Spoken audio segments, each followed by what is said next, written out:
We've got more golf picks for you on today's video here on the Sports Geek. It's Joe DeLeon with Ginger Joe. Today, we're going to talk about the BMW Championship at Bellerive Country Club in St. Louis. Joe, this is a big event. This is massive for the FedExCup, of course. Scotty's coming in this thing as the defending champ. Before we get into Scotty, though, could you just fill us in on what people need to know about the event and also the specifics of the course that could affect bettors and who they're picking? Yeah, absolutely, Joe. Look, we're into the FedEx finals now, so all of the fields are getting narrowed down week on week. We started with sort of 75, we're now down to 50, and by the time this tournament finishes, we will be left with 30 going into next week's tournament as well. So there's still a lot to play for, certainly at this stage, and people that are outside that top 30, but it can all change, Joe, with a good result for any player this week to get themselves in contention. We've got a long course this week. It's 7,448 yards as a par 70. I've looked at a few other people previewing the event and the tournament, and people say you need a lot of emphasis and a lot of driving distance off the tee. I'm not totally sure I agree with that. When you look at the field here, there's plenty with enough distance here that the driving isn't really an issue.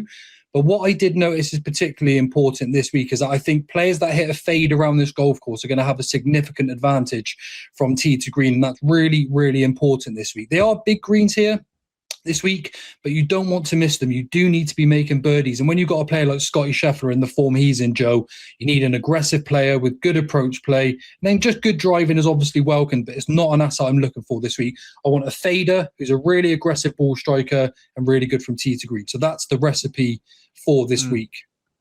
So you mentioned Scotty and how he's obviously, everybody knows Scotty, and he's coming off of a great performance this past week during the St. Jude Classic, the way that he performed, and defending champion of this specific event. How do you think that he factors into picks for this weekend? How would you consider him as a potential option? Yeah, look, Joe, he is absolutely the one to beat this week. I think he's about 3-1 best price currently for this week. But the problem is in golf betting, Joe, you want an element of fun as well. I don't want to watch 4 days of golf waiting for a 3-1 shot for land. You can find a 3-1 shot in other sports every single day. But look, he is absolutely the one to beat, and he is going to be hard to knock off that top spot this week because he's actually found his game just at the right time. Last week, he finished on a score of 17 under par. He actually won by 8 shots. He was also the only player to reach double digits under par, and he was also the only player to have 4 rounds in the 60s. So there's not a lot to dislike about Scotty this week. As mentioned, Joe, this is a really tee to green based course with a little bit of a fade.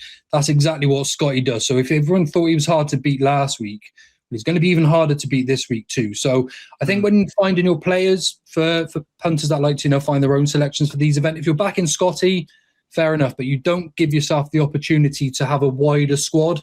If you're backing Scotty, I feel like you've only got to back Scotty because you don't want to waste points back in long shots if you're going to take him. But that's no fun, Joe. So I've got 2 players that I think can take him on and hopefully give us a good run for our money. But the 2 players I've got are, real strong suits to this sort of golf course. Certainly better than Rory McIlroy. I don't know if we want to, I suppose, have a little bit of a word on where he's at the moment, Joe, too. Again, the difference between Scotty and Rory last week is that Scotty shot 17 under par. Rory shot 8 over par. That's a 25 shot difference. It's staggering, really. And it's also a bit concerning that Rory came in after, and I quote, "I feel like the more the week went on, the more I lost my golf swing. Something's going to have to change if I'm going to compete next week in the BMW." So even he isn't coming into this event in much confidence, and he needs a 26-shot swing if he's going to actually beat Scottie Scheffler. And whilst he hasn't got the confidence, it's just hard to back him. So, look, he's drifted in the market. He's a bigger price this week, but you can't back Rory when he's in that sort of mental state, and the game just isn't firing in any shape or form, really. They paired up in the opening round last week, so I was hoping to see something special, and it just didn't happen. So, Scotty's the one to beat. Rory's the one to avoid. That's where we're at this week, Joe. Yeah, Rory's been quite shaky. He's always been such an inconsistent golfer to back. I love the thought process here with Scotty, by the way, because I love betting on golf events, but I'm not as nuanced as you are. And I have the same philosophy with Scotty. You could pick Scotty, but it's not fun. If I want to pick somebody that is going to maybe come out of nowhere, or just at the very least that is going to make things interesting for a top 10 finish or just a straight up winner finish, you're not going to go with Scotty because there's no entertainment there. You got two guys with identical odds, though, as your favorite picks for the BMW Championship. Let's start with Viktor Hovland, who at plus 3,000, you can get him to win. He's got 3 top 10 finishes this year. He's got 1 overall victory. He's 22nd right now in the FedEx Cup, and he's coming off of a tied 19th performance at the St. Jude Championship. What do you like about Viktor Hovland?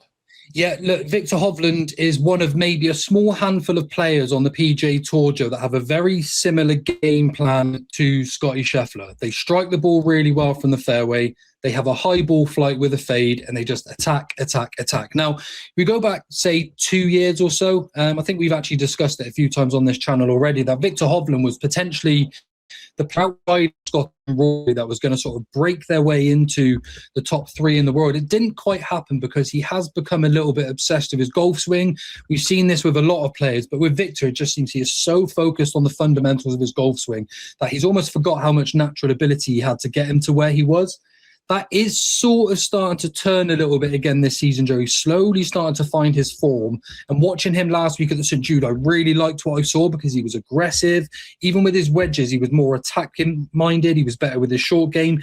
Everything just slowly seems to be starting to click in the right direction for him. And the fact that he's been able to win this year whilst not playing good does suggest a big sign that he's obviously one of the world-class golfers in the game. Now, in this event, Joe, I wanted to find 2 players that were 1, good value, 2, had the course suited down to the credentials they offer. Viktor Hovland is a really good course fit, but he is also a pretty decent price on his peak form because you've got to base the game around players, playing in the event at peak form. There's no good trying to say, I think Viktor Hovland will play okay, because that's not going to be good enough to beat Scottie Scheffler. You want attack-minded players that are striking the ball well, that have the scores in the game. And that's what Viktor Hovland brings this week. And I'm surprised he is a bigger price than the likes of Ludwig Aberg and Sam Burns, who are really players, full of class, but maybe don't have that killer instinct to win as much. Viktor Hovland does. If it clicks for him this week, he can absolutely score well around here, and he would be one of a handful of players that I think could serve it up to Scottie Scheffler this week. The other golfer that you really like at plus 3,000 as well is Wyndham Clark. He is 5th right now in the FedEx Cup rankings. He has 5 top 10 finishes and 2 victories, finished tied 5th at the St. Jude Championship. What catches your attention with Wyndham Clark, who I know is a guy that you have picked often when we've done these videos? Yeah, he's like you said, he's a player where I've been fortunate enough to tip him every single time that he's won, which is 5 wins on the PGA Tour, including those 2 majors. So I do have a fond liking to Wyndham Clark with regards to his golf game. And again, trying to find players that are going to be able to compete with Scotty this week. Like I said, you need a fader, you need someone who's aggressive, you need a real good shot shaper, someone who scores well. And again, that is exactly what you get there with Wyndham Clark. Again, you look a bit higher in the market. You've got Ludwig Aberg around 16, Sam Burns around 16, really good players. Hardly prolific at getting themselves in the winner's circle, but Wyndham Clark has been awesome. He won twice in 2023. He won at Quail Hollow. He then won the US Open LA Country Club. In 2024, he won at Pebble Beach. 25, we discussed, obviously, he had a little bit of an off-season trying to develop his game. Instantly come back this year. He's won the Byron Nelson and a second major already. So the credentials he offers at 28-1, 33-1 are so much stronger than the players higher up than him in the market. So he has to come here with a good chance. If we're going to get Scottie Scheffler beat, we need an aggressive player, we need a proven winner, and we know a player that can score with decent value. Well, that is what all significantly comes in then to Wyndham Clark. Really good value, all the credentials to win tournaments like this. Game in pretty good shape as well. Nothing wrong with how he's playing at the minute. And I can see him going well this week too. Well, there you have it. Picks for the BMW Championship. Folks, let us know in the comments below who you like for this event. And also hit the subscribe button on this channel so you don't miss out on future content. And if you are a football fan, go on over to thesportsgeek.com and sign up for the Beat the Geek contest, where our grand prize winner can win an NFL trip for 2, as well as weekly prizes every single week if you're out of the running for the top spot in the event. We'll talk to you folks later. Enjoy the rest of your week.